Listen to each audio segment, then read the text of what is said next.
Salam sejahtera, kita bertemu lagi dalam berita Borneo Tori TV malam ini.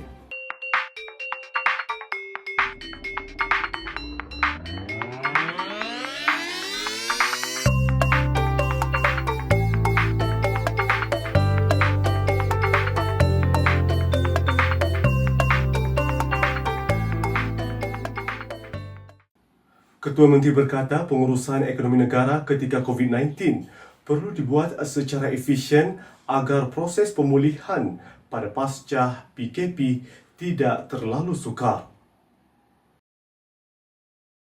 Pengurusan ekonomi negara ketika penularan COVID-19 perlu dibuat secara efisien untuk memastikan proses pemulihan pasca Perintah Kawalan Pergerakan PKP tidak terlalu sukar.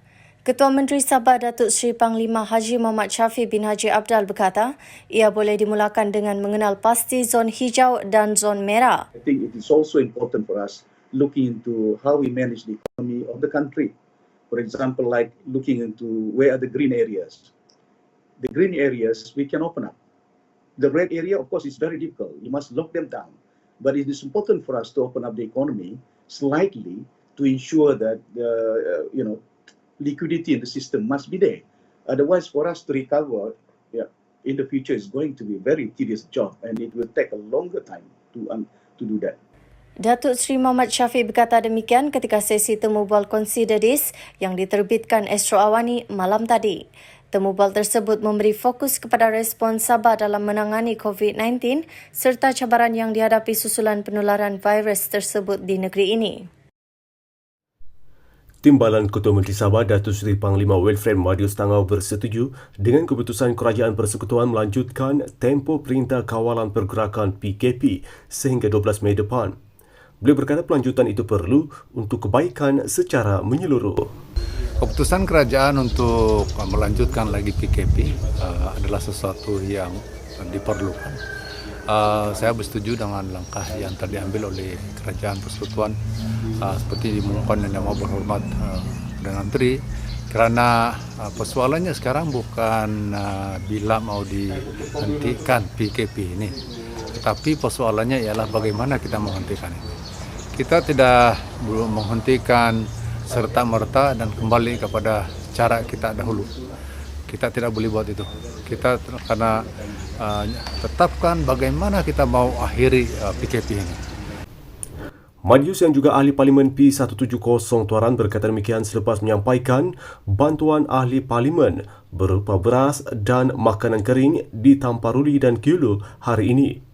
Sehubungan itu beliau mengingatkan semua pihak agar terus mengamalkan langkah pencegahan dan mematuhi peraturan yang ditetapkan bagi memutuskan rangkaian pandemik COVID-19. Terdahulu, Madius yang juga Menteri Perdagangan dan Perindustrian MTI Sabah turut menyampaikan watika pelantikan jawatan kuasa kemasyarakatan dalam bandar JKDB bagi Pekan Tamparuli dan Pekan Kiulu. Watika itu masing-masing diterima oleh pengerusi yang dilantik iaitu Chia Ching Hun dan Yau Kuk Yui alias Beatrice Yau. Hadir sama setiausaha politiknya Joycin Romut dan penolong pegawai daerah kecil Tamparuli Herman Tugenging. Hening dan sunyi sepi pada waktu subuh hari pertama Ramadan tahun ini ekoran PKP. Tinjauan BTTV seawal 3 pagi tadi di sekitar Bandar Tawau mendapati tiada kelibat orang ramai yang bersahur di luar atau di kedai makan seperti mana kebiasaannya. Tok Siak Masjid Bandar Jalan Masjid alias Alimuddin 40 tahun ketika ditemui menyatakan rasa hibah apabila Ramadan kali ini disambut dalam keadaan sunyi tidak seperti tahun sebelumnya. Terasa janggal apabila keadaan sunyi berlarutan dari malam tadi sehingga subuh. Tiada jemaah yang datang untuk solat sunat tarawih selepas pengumuman rasmi tarikh berpuasa dan tiada lagi kedengaran suara orang ramai mengaji atau kemeriahan bertemu saudara atau kenalan yang biasanya mengambil peluang beribadah di masjid.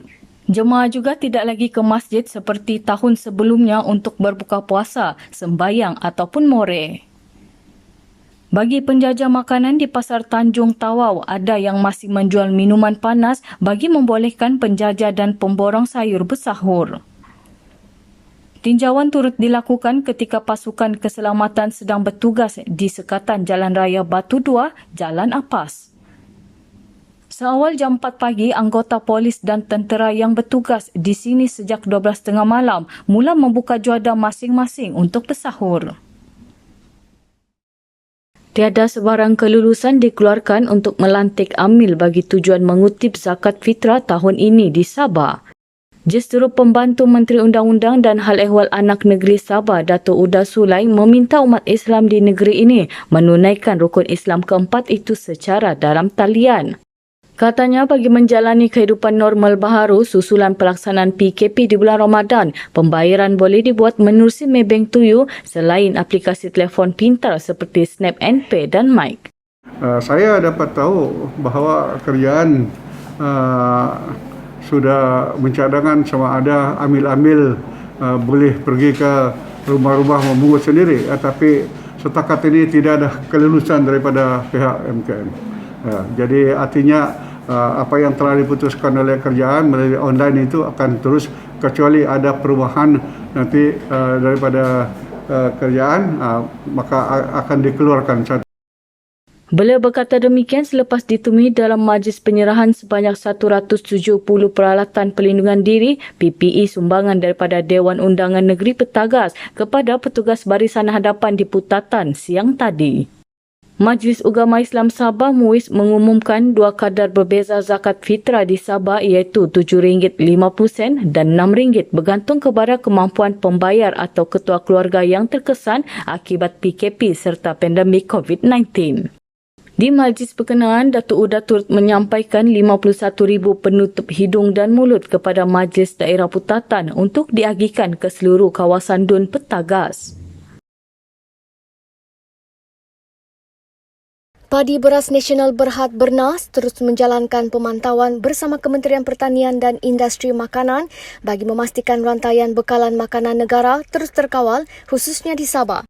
Dalam satu kenyataan hari ini, Bernas merekodkan pertambahan hampir 10% jualan beras di Sabah pada 3 bulan pertama tahun ini berbanding tahun lalu.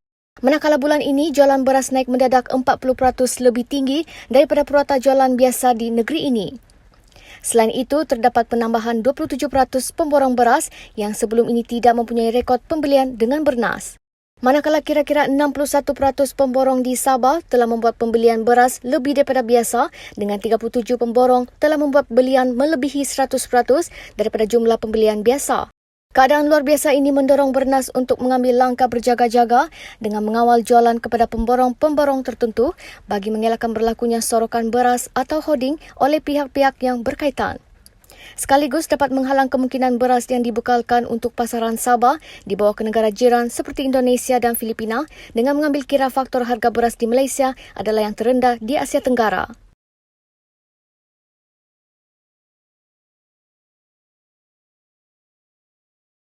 Polis memuji inisiatif dilakukan Persatuan Penduduk Taman Murni bersama pihak pengurusan Projek Perumahan Rakyat PPR Taman Murni di Sandakan yang membuat kawalan di pintu utama taman berkenaan dalam tempoh Perintah Kawalan Pergerakan PKP.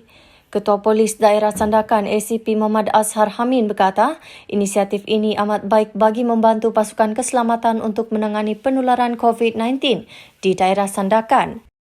Menerusi inisiatif itu, penduduk dari luar tidak dibenarkan memasuki kawasan taman perumahan kecuali yang mahu ke klinik atau mempunyai urusan penting. ACP Muhammad Azhar diringi pegawai dan anggota dari Ibu Pejabat Polis Sandakan turut meninjau kawalan yang dilakukan penduduk di Taman Perumahan Taman Murni baru-baru ini. Saya memandang ini satu inisiatif yang amat terbaik sekali bagi membantu pasukan keselamatan dalam menangani penularan wabak COVID-19 di daerah Sandakan ini. Dan saya dipandang juga kebanyakan PPR yang ada di taman di Sandakan ini, kebanyakannya mereka telah melaksanakan kawalan di pintu-pintu masuk PPR.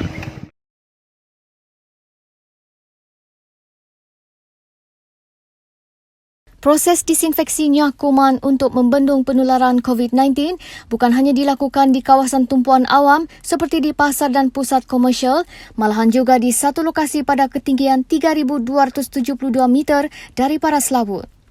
Baru-baru ini, proses berkenaan dilakukan di Panalaban, iaitu lokasi perhentian terakhir pendaki Gunung Kinabalu untuk bermalam sebelum menuju ke puncak. Ini proses disinfeksi pertama dilakukan Taman-Taman Sabah sejak PKP dikuatkuasakan 18 Mac lalu. Menurut Ranger Taman-Taman Sabah, Julaimin Kimin, kerja pembersihan dilakukan di tempat penginapan baharu di Panalaban sejak 4 hari lalu.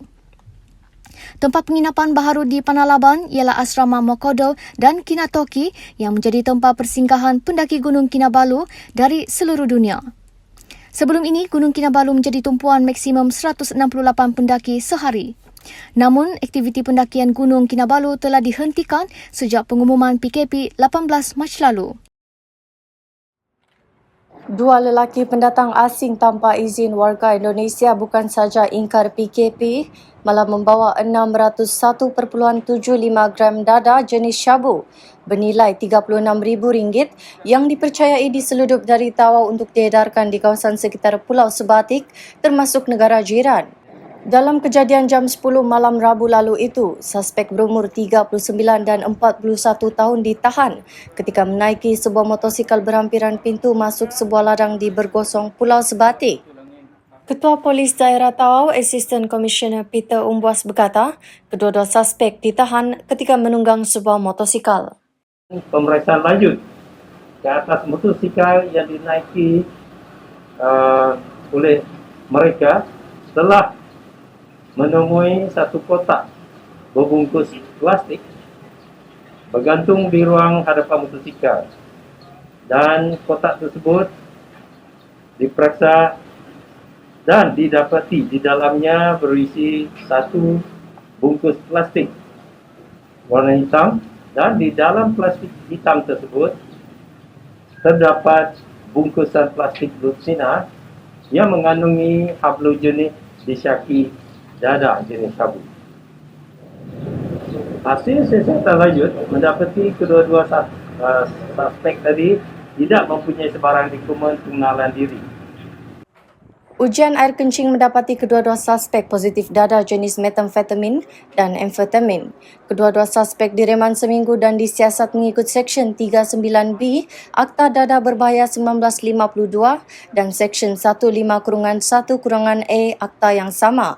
Suspek turut disiasat kerana ingkar PKP.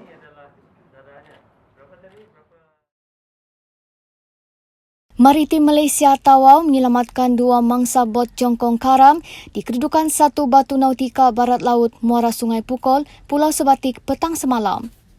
Pengarah Zon Maritim Tawau, Kapten Maritim Siva Kumar Vengada Salam berkata, insiden itu dikesan oleh sebuah kapal ronda maritim Malaysia Tawau yang sedang melakukan operasi cegah pati kira-kira 5 petang semalam dalam keadaan cuaca buruk dan laut bergelora. Dua individu bersama sebuah bot jongkong yang hampir tenggelam sepenuhnya diselamatkan dan dibawa ke kapal ronda maritim Malaysia. Bot jongkong terbabit yang membawa muatan barangan runcit sedang dalam perjalanan dari jeti Lock Pond menuju ke jeti Sungai Melayu sebelum kedua-dua enjin bot mengalami kerosakan dan air laut mula melimpah masuk dengan cepat. Kedua-dua mangsa, seorang rakyat tempatan dan seorang warga Indonesia berusia antara 35 hingga 40 tahun tidak mengalami kecederaan. Jumlah kerugian dianggarkan RM90,000 termasuk bot jongkong, 2 enjin bot serta barang-barang runcit yang dibawa.